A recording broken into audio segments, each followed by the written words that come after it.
Welcome to the Energetics of Happy Relationships podcast. You've tuned in because you want to build lasting relationships. And here we break down the complex topics into simple, actionable steps so that you can start use them right away and shift your energy. And I'm your host, Juliana Joy, and today we are talking about human design and how to become the magnetic goddess of your own life with AmyLee Westervelt. She is the founder of Gratitude and Glamour. She's a certified clinical hypnotherapist and a master neuroenergetics practitioner, which sounds super complex, but she's going to tell us what exactly she's doing. I know her for a while, and I can tell you she makes you dream bigger and she makes your dreams come true in simplified words. And without further introduction from my side, I just want to say hi, and I feel so excited to have you here. Would you just say a few words about yourself?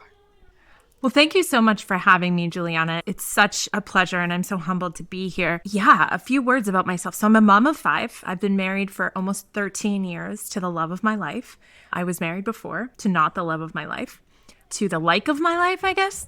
And I have had a lot of experiences over the course of probably the last 18 months that have really strengthened my marriage, strengthened my relationship, but also strengthened my relationship with my own inner masculine lover, which is hopefully what we're going to talk about today, is kind of how I have really deepened that connection, which has made my marriage that much stronger and my relationships and my role as a leader and a mentor as well. Yes, I would love to talk about that because there is so much controversial information out there about masculine and feminine and polarity. And I cannot talk loud enough about what a huge misconception. It's this mass information out there. So definitely we'll talk about that. And I would love to know more. And the way I know you, you are attuned to these higher messages from the universe. You help people get those messages, right? Connect to their own higher self, connect the messages, and you give them ideas of how they can implement that to have a better life. Yeah, so I started to tap into my claircognizance, clear knowing. In 2020, I was just kind of minding my own business on my computer, lamenting that so many of my friends were spiritual and I wasn't really spiritual. I was very much kind of still on the religious dogma side of things. And one day I had this sensation of almost like someone had dropped off a bunch of filing cabinets in the hallway of my brain and had me sign for them. And I was like, okay, great. Where are the keys? And it was like, bye. That's not my job. And so it was a little while. It was like December of 19, actually. It wasn't until about January of 2020 that all of those filing cabinets started to open and papers were going everywhere and ideas and thoughts and just this whole next level connection happened. And I've always been pretty intuitive. I think my thing was that I didn't realize that most people are not intuitive. So I was a little girl that was walking around at recess and like, oh my gosh, I love your purple underwear. And they'd be like, how do you know what color my underwear are? And not literally their underwear, but I've always been able to sense extrasensory details about people for as long as I can remember. And I guess I just always thought everybody could. So when those skills became even more connected, that's when I kind of was like, okay, there might be something here. And little by little, instead of just teaching strategy and things that I had done in business or just like ideas that worked for me, I started to kind of just sprinkle in those little intuitive nudges and those awarenesses, and people were thriving. So it became a very large part of my programs and of the support that I provide for clients.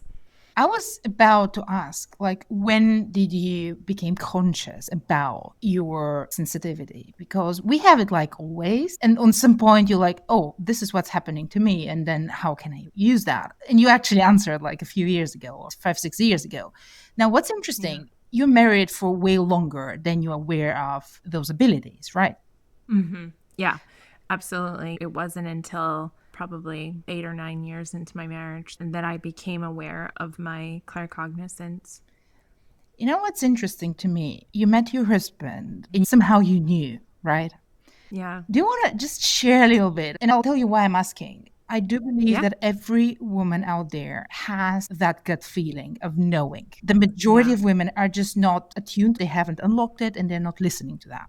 But all the women have it. And that's why, would you just share how you met him, how you knew he's the one? What gave you this information? Absolutely. So from the time that I was a little girl, I always had a connection to Savannah, Georgia. I didn't know why. My parents, my mom and my stepdad, I grew up with listening to country music. And so the idea of living in the South and how much simpler it is and men treat women like princesses. And where I come from in the North, it's not like that. Everything's sarcastic. Everybody's out to get everybody else. It's all like looking behind your back to see who's trying to one up you. But in the South, it didn't seem like it was like that. And so after my first failed marriage, I was at work one day and I was like, you know what? The guys around here stink. I hate the way they are. I don't even want to date. I just want to like visualize what it would be like to be with somebody who is the type of masculine energy that I'm looking for in my life. I went on a dating website called OkCupid.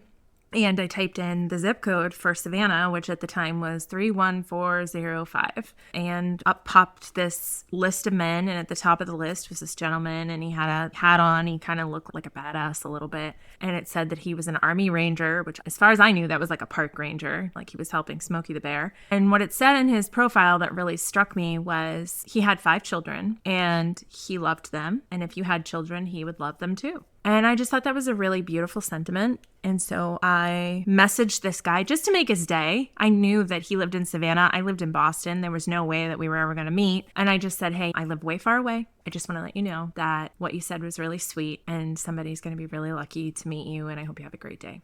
It turned out that he was actually online at the time and he popped up. And he said, hey, thank you so much. And we started chit-chatting a little bit. And the way that OkCupid worked back in the day, I don't know if it still does, but they would let you answer questions. And then you could have the person that you potentially wanted to date answer your questions too. So we had answered many of the same questions and we were like an 86% match. And that's why he showed up at the tippy top of my list, because we were compatible. But then after we talked for a little while, we started answering each other's questions, the questions that we hadn't answered of each other's. And we ended up being like a 93% match, which was pretty mind-blowing. So we chatted back and forth. And then one day I was like, hey, are we going to meet or something? And he was going to deploy. I found out he was an Army Ranger. So he was deploying to overseas for like the 11th time. So there wasn't really any idea that we were going to kind of create anything because he was going to be gone. And I was watching this movie with my best friend. It was called How Do You Know, I think. And it was like Owen Wilson. I forget who the female lead. It might have even been Reese Witherspoon or something. And she's like, you got to go there. You got to go. You got to find out if he's the one. And I was like, oh, I don't want to go meet some guy I don't even know. And like, what if he's not cute in real life? I mean, I'd seen pictures, but you know how pictures are? You look at one and then you're like, oh, he's really hot. And then you see him from a different angle or like with his hat off and you're like, oh. So I was really scared that I was going to be in front of this guy and not be into him. And Sarah's like, you just got to go. So I messaged him and I said, hey, I have the weekend off. I was thinking of coming to Savannah. He's like, well, I'm going to be in Philadelphia or Pittsburgh rather. And I was like, oh, okay. He's like, but you can come to Pittsburgh. So I booked myself a flight and I remember I got off the plane and he's like, where's your car rental? And I didn't want to tell him because I didn't want him to see me before I saw him. I wanted to get first looks, right? So I said, oh, I don't know where it is, even though I knew it was Dollar and I knew exactly where I was going, but I wanted him to not know. So I start coming down the escalator and the most incredible human being, the energy of him, I could feel it from the second that our eyes met. And he's standing there at the bottom and he's smiling at me and he's got this backpack on. They call it the Tick. It's like a special ranger backpack. It's like longer than he was. And he's holding this backpack because his buddy had dropped him off at the airport. And he just looked at me and I looked at him and I was like, so this is what forever feels like. It was like that. Didn't matter. That was the end of anything. Like it was just on autopilot from there. And I got off the escalator and had a hat on, Boston hat. And he flipped my hat and he kissed me. And that was it. How did I know? I don't know. Like the thing about knowing, and you'll agree with this because you're claircognizant like I am, there's no, is this it? Do I? It's just knowing. It's like, this is a bottle. How do I know? I don't know. I just know. I'm a girl. How do I know? I just know. It was that kind of knowing. It was like, there was no open for interpretation. It was, this is my person. This is my soulmate. This is the rest of my life right here. And I just knew. And he knew too. I'm getting goosebumps when I hear that. Now, I have to say, you literally just destroyed everything I teach with your story. I'm so sorry. No, I think it's amazing. And I'll tell you why. Because majority of women I work with, they struggle with anxiety. Anxiety comes from insecurities, comes from being through a lot of bad stuff. I have terrible anxiety, so I am definitely your person. Yes, but I think there are two differences. The one difference is through the anxiety, you get the message. You're able to, because if you had that much anxiety, you would never go, right? No, it was terrible. I mean, moment by moment, I had to edge myself off the plane. I was so scared, but it was an invigorating scared, you know? It was like I put myself in really bad situations in college and things like that, like adrenaline things, ADHD, bad ideas. So, yeah, no, it was scary. It was scary, but it was not that scary, so you don't do it, right?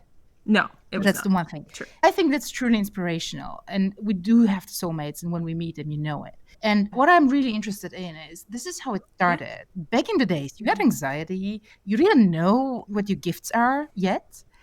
No. You met him, and somehow through all of the stuff going on, you could feel it. You could feel the energy, you could know it. And I assume he obviously proved himself afterwards with consistency and with just being amazing, I guess. Oh, yeah, he's incredible. And this is where you started like 13 years ago. And you said in the last 18 months, you discovered this very, very deep level about the inner masculine lover, which is a very advanced level of understanding of what's going on. And what I'm interested in is the journey, because you started there somewhere, you got a few kids and then 5 in the process. And I guess it has been a lot of learning for both of you, because he has 5 kids from a previous relationship.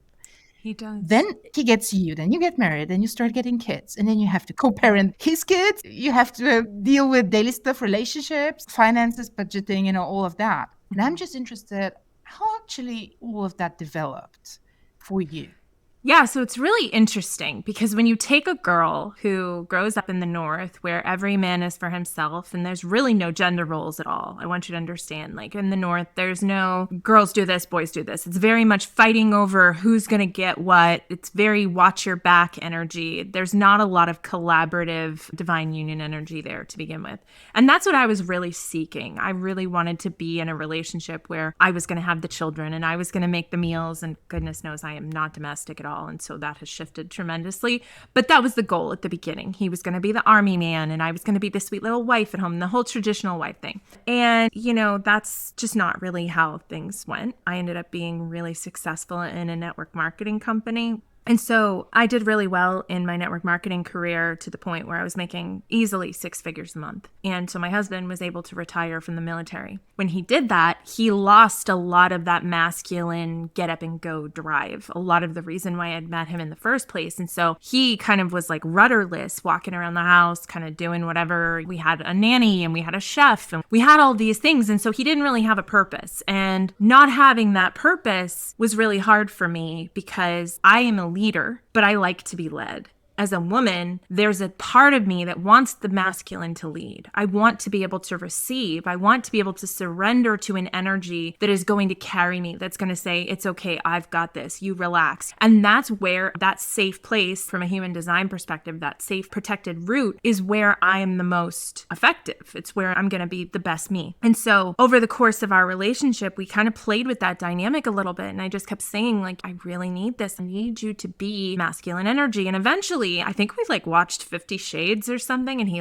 got the mental picture. So we started to really create a power dynamic in our relationship where it was very much he was the male and I was the female and he was in charge and I was the breadwinner, but I brought that home to him and we created this beautiful dynamic that was also very arousing for me because I have kinks and all that stuff. I am a Scorpio stellium. I am if sex was a person, you're looking at her. And so that worked out really well for a while. And then through his own ordeal, decided to do a water fast. And the water fast, it's just drinking water for 40 days. And what happened was, rather than us having this connectedness of me constantly being this submissive and going to him for that leadership, here I am in my business, I'm kicking ass, I'm all the masculine energy, but at the end of the day, I've got some place where I can just surrender into that femininity and just exhale and just receive. Well, when he started to do this ordeal, that went out the window. He was like a monk at the top of a mountain. He was here, but he wasn't here. And he had receded so deeply into himself. And all of that connective energy that we'd created was kind of severed. And obviously I didn't want to step outside of my marriage, but I craved that energy so deeply that I started to almost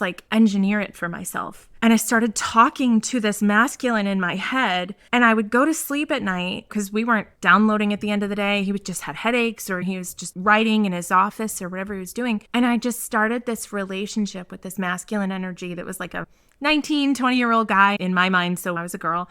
And he would take me for walks at night and we would just talk about my day, and he would tell me how much he loved me and how he loved me through time and space and all these other things. And I found myself eventually really waking up and couldn't wait to go to sleep to spend time with this energy again. So when it came time for my husband to be done with his ordeal, I had created this intimate relationship with this internal masculine energy that was coming out of me, that was almost like an imaginary friend, but from a very connected perspective. And after those 40 days, instead of being resentful and you left me and I didn't have what I needed, I was just so excited to welcome him back. I had this incredible connection that had gotten me through that time that I wanted to explore even more. And so that's where Erogetics came from. It was this idea of my divine feminine and my inner masculine and the ways that he could reflect that spark of divinity into my life and create almost like an intimate romantic relationship between myself and source that supersedes the relationship that I have with my physical partner.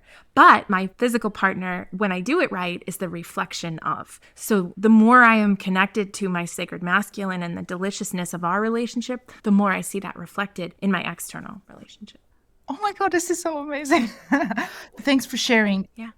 Thanks for listening. I have more questions about what you just said. Is instead of me getting in a needy energy of like, please come and see me and give me some masculine energy. Yes. You started cultivating that on your own. Did. I just want to jump back to the beginning. Like, I had to see him, I had to message, I had to go see, is he the one, and so on. But you are just following your intuition and just letting your intuition be stronger than your mind. And I usually teach women to do the total opposite. For the reason to see, is a man consistent, is there serious, and so on. But what you just described, and I think this is really the key, when you're complete on your own, when you're not looking for somebody to complete you, it doesn't matter if it's your husband, what happens is you start attracting. Yes. And you just gave the perfect example of how that works and how it worked beautifully for you. And you don't have to be single and look for a man. You don't have to be without a job and be in a career. You can be in a job. You can be in a relationship and just make it even better, right? Absolutely. And the more that I sunk into the connectedness with Eros, that's his name, everything else just opened up. Clients were like, how do I work with you? How much is it? I don't care. I want this. And my husband was like bending over backwards to be with me because all of a sudden I was a hot girl again. I wasn't the needy wife that was like, you never have time for me. And I'm so sick of blah, blah, blah, blah. And how come you didn't? I was like the girl in the leather skirt from when we dated. When it was like the mystery was back because I was having my needs met internally. And he's now a bonus. My relationship is the complement, whereas my erogetic relationship with my inner masculine in that Eros Gamos, that holy matrimony, is the completion. So we've got completion and then we've got complement. And it just makes things so much better. The sex is better. The banter is better. We get along better because we're both whole people at the end of the day coming together to connect physically to represent that spiritual relationship that's going on inside both of us. Tell me more about erogenetics. Yeah. So erogetics, it's the melding together of the divine masculine and the divine feminine energy. So Eros is life force energy, and then etics is pertaining to. So that is what erogetics is all about. It's about the life force energy. So if you think about it, when you're a little girl and you're dating or you got that boy in 7th grade that you like, everything comes up roses. You're just like, oh my gosh, he likes me. Yeah, he's messaging me. This is so exciting. He gave me a flower. And we can go for days on that energy. It's why you're 17 years old and you're walking on the beach on vacation till sunrise. And then you have to get up in the morning and have your breakfast with your parents. We're just adrenaline junkies. And then we meet that person that we're going to settle down with and connect to. And we have this big wedding and it's all about you. And then all of a sudden, all that energy goes away, right? And it's like, well, I've got her now. So instead of that constant energy of like, oh my gosh, he likes me, going on and on and on, we shut that off. And when we start to shut that off, now we see things like reproductive organ issues and having to have hysterectomies, and all of that part of us just shuts down. We go into maternal mode. We don't even entertain that, or if we do it vicariously through things like smut and all those other books that we all read, right? And so what erogetics is, it's about reopening that channel of energy between the feminine and the masculine. And so we're not getting it externally, but we don't need it externally because we're getting it internally. So the self is actually dualistic. The self is both masculine and feminine. We just happen to animate the feminine instead of the masculine because we happen to be feminine. But it's like if you own two cars, you can't drive them both at once. Doesn't mean you don't own them both. You can own a Jaguar and you can own a Honda and you've got both keys, but you can only get into one of them and drive. So we live our lives mostly in the feminine energy. And then what we do is we accidentally try to be masculine in our feminine. It's not that we're too masculine, it's that the feminine is too masculine. So we're coming forward with this feminine energy and then we're trying to what I call peace standing up, right? Whereas when we flip into the masculine, now here's what happens. We're seeing ourselves as object instead of subject. So to give you an example of this, when I'm AmyLee and I'm in the feminine, I see myself. I am. I'm in my body. I feel all my feelings. I think all my thoughts. But if I take the cover off of this house, if I take the ceiling off and I look down at myself and I look at AmyLee, the person, and I think about, gosh, she's so passionate about the things that she loves and she tries so hard to take care of her kids. Now all of a sudden, I can't feel AmyLee's thoughts anymore. Now I'm looking at AmyLee, the goddess. I'm looking at her, the entity, and how head over heels in love with her I am. And in those few moments, now I'm embodying the masculine. So you see, we are both energies, but we're animating one at a time. Now, when the feminine tries to, oh gosh, I've got to do this and I've got to do that. And now it's like we're stealing the energy. We're taking on the role of our inner masculine. He's there and he has a place, but it's not to be accessed from our feminine. Does that make sense? Totally. I just took some notes. I want to comment on that. Single women, it's so popular out there, like have a dating rotation. You should never date one man. Like this is the modern must-do dating etiquette to date a lot of women, date a lot of men. And I do teach that too. However, this is the surface. And when you achieve what we're talking about here, out of the sudden, you don't need that. No. Because what happens, you have a dating rotation. Why? So that you receive reassurance, so that you receive energy, so that you receive attention, so that you protect yourself from falling in love with the wrong person and so on. But all of that, if you just imagine the surface and the roots, when the roots are not strong, you kind of shake. Yeah. And what you're talking here is when you ignite this masculine energy, which is yours and it's aligned to you and it's really part of your soul, you grow those roots and then you have that stability so that no matter what happens, you can be single for 2 years and then meet the man. And you don't need to have 200 dates behind your back if you have the roots set in place. And that's really important for everyone to understand. Yeah. And to your point, it also creates beautiful boundaries because when you've already got the billionaire boyfriend at home who's taking care of all your needs and everything you need is already met and you don't need anything, well, something's got to be real darn good to be worthy of your time. So now all of a sudden, all those deal breakers that you used to make exceptions for, well, I don't really like guys that smoke, but he's really cute, so I'll make an exception. Now all of a sudden, it's like, if it's not exactly what you desire, you have no point. You have no problem letting it go. You know what I mean? Like there's an expression, it takes a mighty good man to be better than no man at all. Yeah. And so when you lock on to this awareness that I've already got everything I need, everything else gets to be the cherry on top. And now all of a sudden women are no longer settling, which is changing the behavior of men because they're going, oh gosh, I can't be an incel anymore. And women don't want an asshole. Women don't want someone who treats them like crap. Women want someone who's in his divine masculine. And so it will start to shift the dating conversation and the dating landscape just by virtue of us holding those boundaries. And so many women underestimate their power. Because if you just imagine out there women getting more into that, they will change the way they show up. They will change the way they show up on a dating site. And that whole craziness that we are living through right now will change. I say that because so often I see successful women with big careers who say like, oh, I cannot find somebody at my level. I cannot settle for less. The whole dating is so awful. Everything is trash. Well, you have more power to change that than you think. Absolutely. We have to speak. So whoever is listening, please share this with your best friend. Everyone needs to listen to that.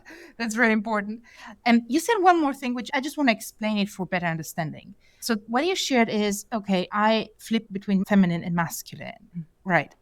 But then when you're not in your authentic masculine, which is this Eros that you talk about, you're almost like grabbing for some masculine behavior. So you're like brushing over.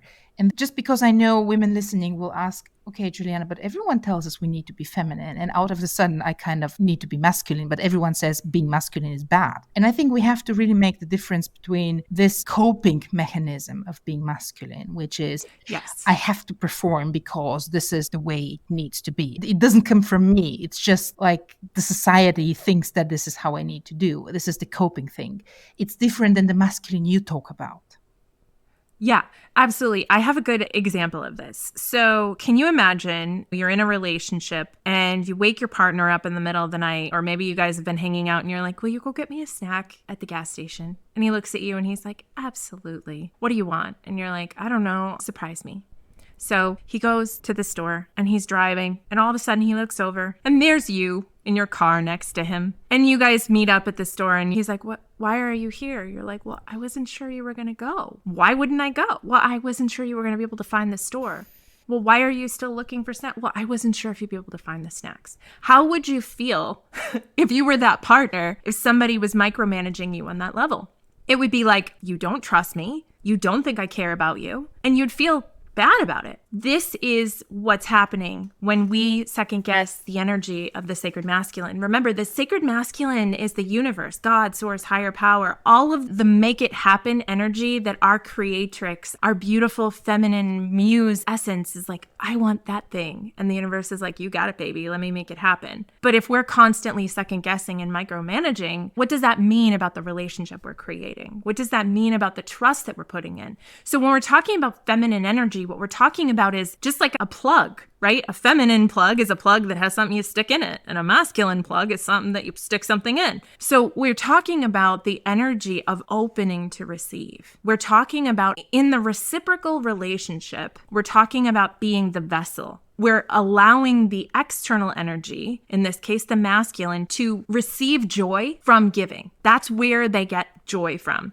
Funny story, another example is in the BDSM world, which I am very familiar with, that world. There's a lot of people that talk about tying women up, right? You know, I like to tie girls up. Well, why is there benefit from tying women up? If to someone outside of the community, they might say, oh, well, it's because he gets off on the fact that she can't move. Yes, but for a very different reason. He gets off on the fact that she can't move because he knows she can't reciprocate. And he's watching her receive wave after wave of pleasure. And she can't try to give back, which is going to ruin it for him. So she has to stay there and allow all of that. And he gets to watch that pleasure wash over her. That is where we go wrong in relationships. People talk about, oh, if you let him take you out to dinner, he's going to want one thing.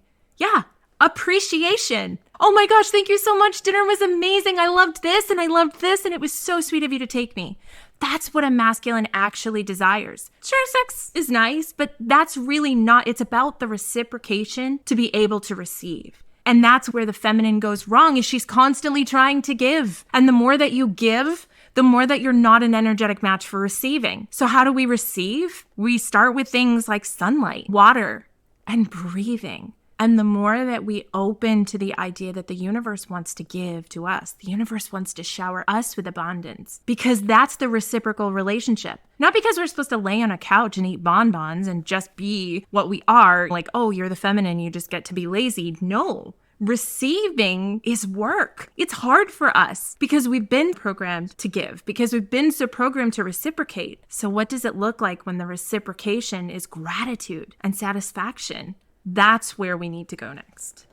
And you know, when you say receiving is work, it's almost like guilt. How I will receive without having to work hard for that? Right. Absolutely. It kills. It hurts. I really can feel it in a moment. And this is probably one of the biggest challenges for women, is to really learn to receive.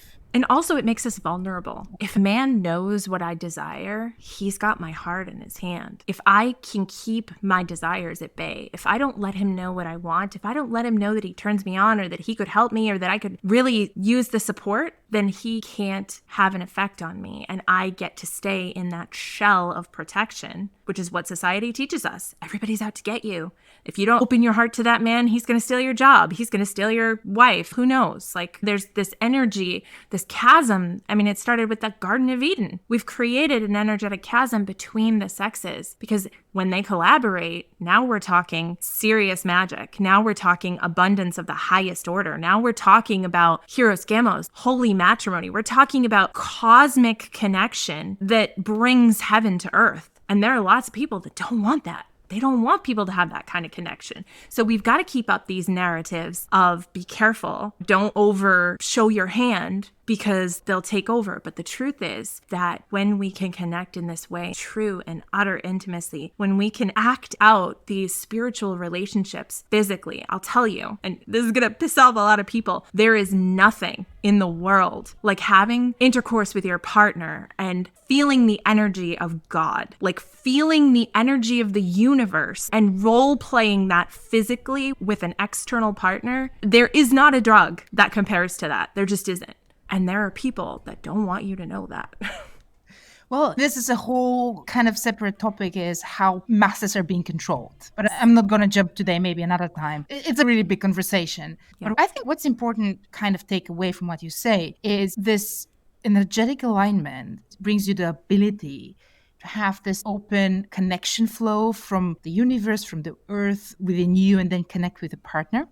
And I think what you just described is what in Kundalini, in all the sexual initiations, people are looking forward to experiences. They call it the snake of Kundalini, which is raising and so on. But it's basically the same feeling that you talk about. And I think the way to get there is long. And if it's okay to ask, if you look into your own marriage, because 13 years is a lot. Oh my God. Daily business with 5 kids is a mess. And then you come and talk about this insane spiritual connection with a partner. Now, I guess it's not all easygoing walk in the park every day. And I guess somehow we have to manage the practicalities of the daily life plus having that connection. And what I'm just interested is, how do you get in and out of flow? You know, sometimes when we just imagine you doing breakfast with 5 kids or you're getting 5 kids ready for school, I'm not sure that you're doing that in flow. Not always, right? No. And I want to be completely transparent. First of all, we homeschool, so we don't get kids ready for school. And my house is not always a show place. In fact, right now, I don't remember the last time that the kitchen floor has been swept. And so we've got to get on that. Like I said, both of us have ADHD. So taking care of financial things, making sure bank accounts get funded and the money doesn't just sit in a lump, stuff like that. We definitely have our share. You know, he's exhausted sometimes and I'm Scorpio, and that can be really frustrating for him. I definitely think that flow comes from grace. Flow comes from knowing that it's okay if we don't get it all done. We're there. The other day, he was like, I'm having such a hard time. I had so many things I wanted to get done. My youngest son goes to public school. The rest of my children are homeschooled, and he starts Monday. And my husband really wants to get in the zone and stuff like that. And it's just been hard because it's been raining for 5 days straight, and the kids haven't been able to go outside and play. And he's like, I feel like I'm really struggling today. And I'm like, you're not. You're doing amazing. We didn't talk much about the inner feminine, but the inner feminine to a masculine is all about making him the hero. You're doing such a great job. This is fantastic. Like, oh my gosh, I love the way that you support me. That's the inner dialogue of the inner feminine. So when I'm reflecting that externally, that helps him to go, okay, you know what? She still thinks I hung the moon. She still thinks I'm amazing. She still thinks that I'm doing the right things. I can keep going. And now all of a sudden with that new vibration, he can jump into flow again. Same thing with me. Just him saying like, what can I do to support you right now? How can I help you? Do you need your feet rubbed? What can I do? Do we need to go have a little fun time? Like him meeting my needs is how I get back into flow. So we kind of bounce off of each other on a daily basis. And sometimes we play silly songs or we dance in the kitchen. We have inside jokes, all kinds of things that are just like, world is burning around us and it's fine. We'll be okay. So yeah, we jump in and out of flow because we know that we love each other. We're good people. We have an incredible marriage, an incredible life, a beautiful home. You know, one day we won't. One day, all of this is going to belong to somebody else. And we're going to be wherever we are, wherever we're buried or however we pass. It's not very long. It's about the journey. It's about the days. It's not about where we get to. It's about, did we enjoy the journey there? And so for us, it's all about the journey. This is so amazing. You know, it's also an amazing wrap up of what we talk about, but I really do have one more question. It's kind of important to talk about, because human design shows this very unique personality soul footprint, right? How this individual characters and personalities access that feminine, masculine erogetics you talk about? Because I guess the path is different for everyone, isn't it? Yeah. So in the I Ching, or however you say it, the I Ching Chinese philosophy, each of the gates has a different hexagram, has a different energetic signature, with one being the most masculine, the most yang of all of the energy, and two being the most yin, the most feminine of all of the energy.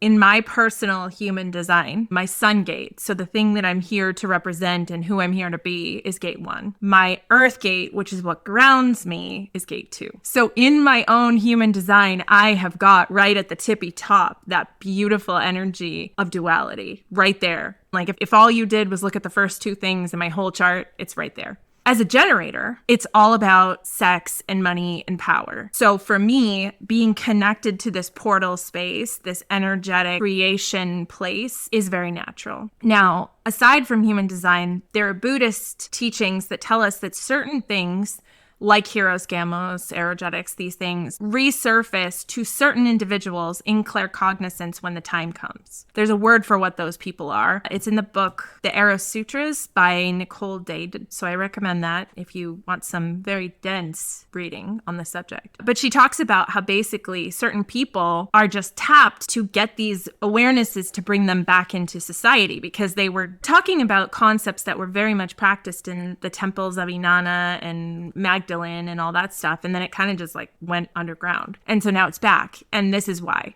And human design is one of those things. I'm sure that there were aspects of human design that were around back in those days. And a lot of this energy is resurfacing. Gene keys, things like that are resurfacing in this moment because these conversations are primed to be had again. So I would say when it comes to the energy of relationships with human design, it's going to really depend on the composite chart, the chart of the person and the chart of the person they're trying to connect with, and seeing how those two overlap. And obviously it's different for everyone. So what I kind of get is the path for every person to access that state that we're talking about is a little individual. So that's kind of what I understand, right?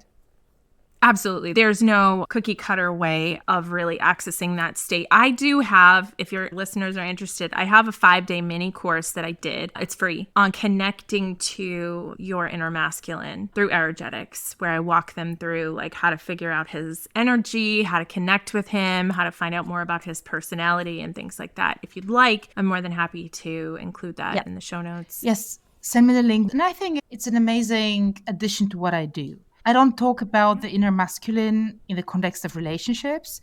I do that in context of career, because business is a different setting. And just because in relationships, we're busy enough with our feminine. Yeah. And that's why I think it's just an amazing resource. So we definitely will put that mini training in the show notes. Yeah, sure. So 5-day mini training on how to connect with your inner masculine. Amazing. I would love to do it myself. Absolutely. I'm happy to give it to you. Okay. Thank you so much for coming and sharing all of that. And I just want to acknowledge how cool and easy you're sitting here and we're talking, and behind your back, there's a huge family, and how all of that somehow magically works.